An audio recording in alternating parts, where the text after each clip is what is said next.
Hello everyone, today we continue with this landscape illustration in Adobe Illustrator, right where we left off last week. If you've missed the first 4 parts of this tutorial, go back and catch up with them. I'll be here waiting for you. And if you've been through them already, let's just continue. And let's get closer to this hill.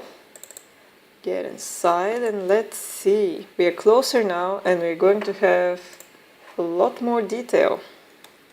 So did we blend those with the hill? No, they're their own separate trees. Okay, let's see. Let's first start with a little bit of shine on the hill. I'm actually thinking about maybe adding some grass on this. What do you think? You can't really tell me.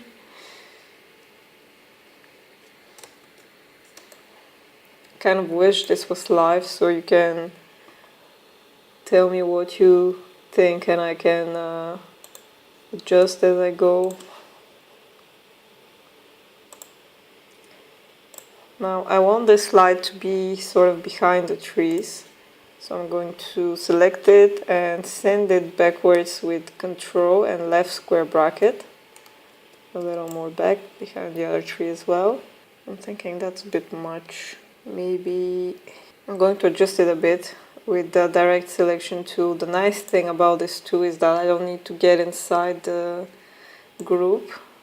I can work with the element even as this, and that will help me to see directly how it affects the whole composition better. I think that maybe if it's a little more down. It feels a bit strong. Maybe if it's overlaid somehow, maybe something like that. Yeah, I think this is a bit nicer, a bit more soft.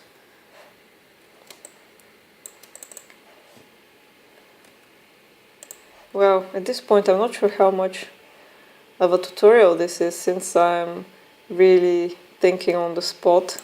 It might be more of a demonstration or some combination of both.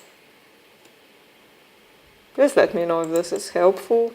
I would really appreciate that. And maybe on top of this overlay we can have some... still not sure.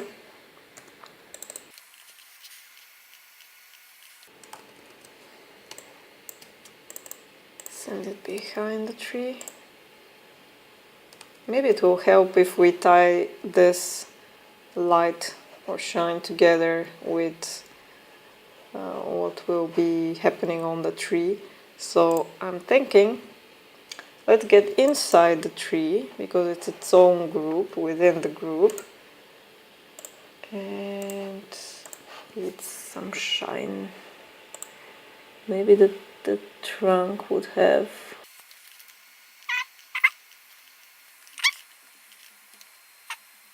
In this case, I'm thinking actually it would make more sense if this light is sort of... maybe something like this.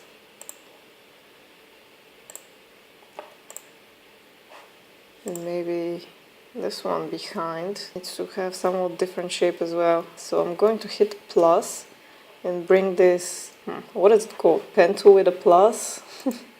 Add anchor point tool. And it does what it says, it adds an anchor point. And now we can manipulate this anchor point with a direct selection tool and change the shape a little bit. Maybe something like this.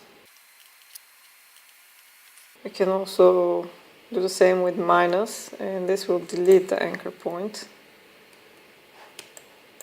Maybe actually we didn't need to delete it, and maybe just move it down. It's a very explorative process. Now I'm not liking this anymore, and this feels too big. No, that's not it either.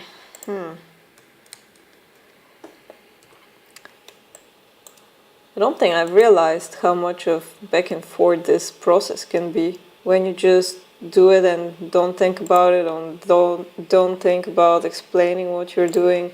This all just happens naturally, and you don't even realize what you're doing. So this is kind of educational for me. No, I don't think the light would look this way. The thing is, I really like how this light works in here, and I'm going to add some more up in the branches. In fact, maybe let's just do some of that now and see how that will look. And just give some of the branches, just change their color maybe. No, they get lost in the sky. It's not great. Actually, that would be a problem. Maybe only those lower ones, since when it's sunset and you look to the sky through the tree branches, they actually look pretty black. So I think that would be accurate.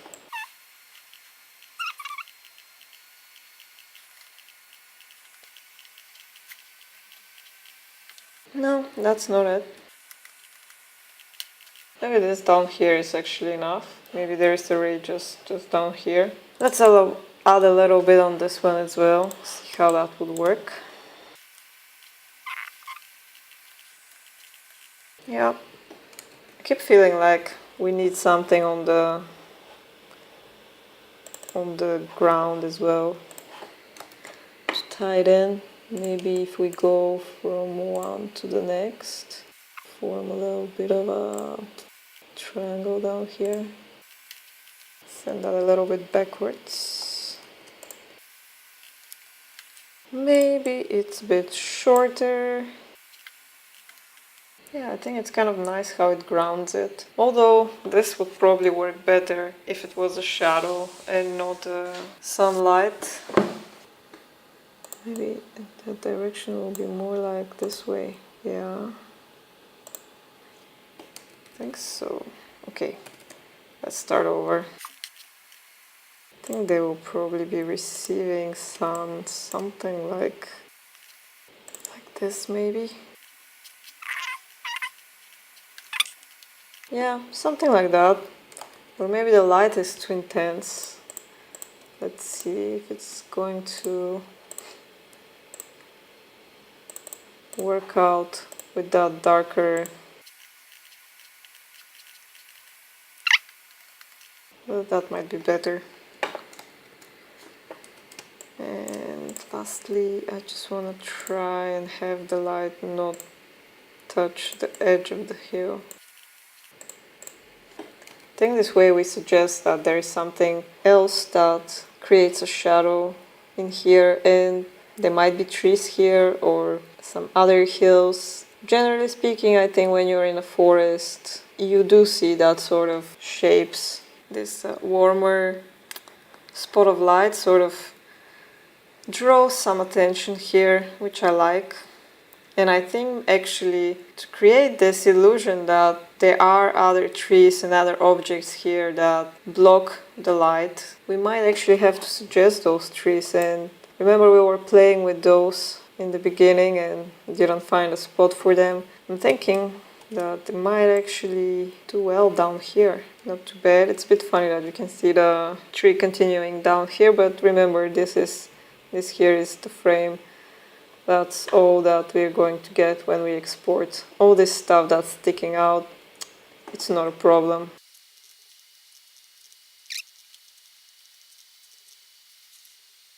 Or maybe these are entirely hid by the light. And we want to have this actually on the other side of the hill. So Control Shift, left square bracket, send it to the back of this group. Yeah, maybe.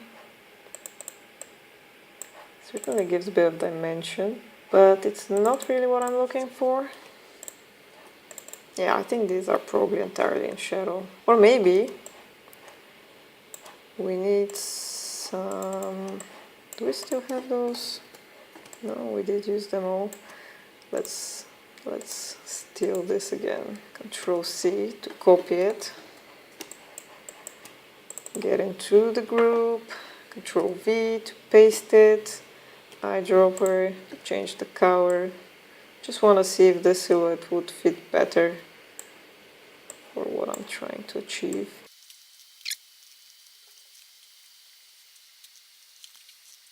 Yeah, I just need to find the right feel for this. Maybe let's grab this one as well. Yeah, I think this is good. In fact, I might grab this one.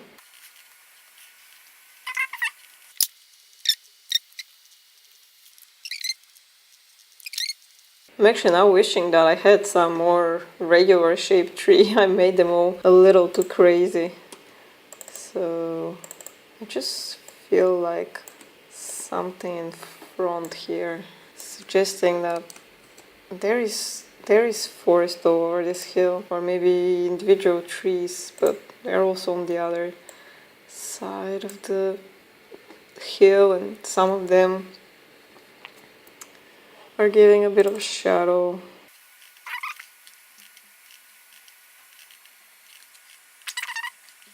I think this is good. Yes. Okay, we are almost done.